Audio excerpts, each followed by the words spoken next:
I'd just like to draw your attention to some of the elements in the title of the novella Chronicle of a Death Foretold. The word chronicle means a record or an account of events that happened.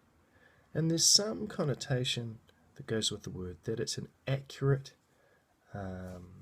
probably a dispassionate or an objective account of what took place.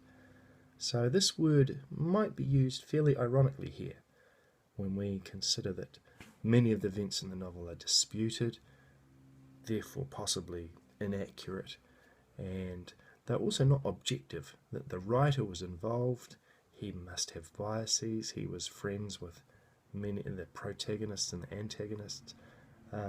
Therefore the word chronicle may be used quite ironically here. I don't need to talk too much about the word death. Excuse me. The word death, of course, is central to the novella.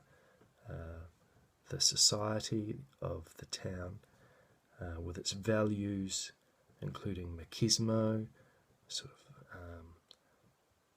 family honour being so important, and the need for the men in the family to defend the honour of the woman in the family, leads to the horrific, gruesome, and seemingly inevitable death of Santiago Nassar. So we don't need to talk about the word death, we know what that means in this case.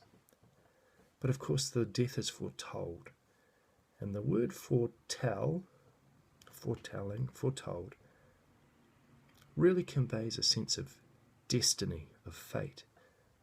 If you foretell something, there's really a sense that it was always going to happen. It was inevitable that that was going to be the case.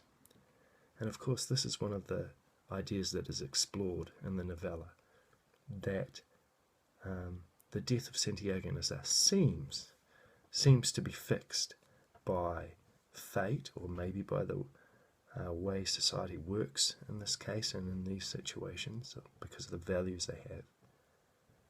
So to briefly recap, the word chronicle might be somewhat ironic.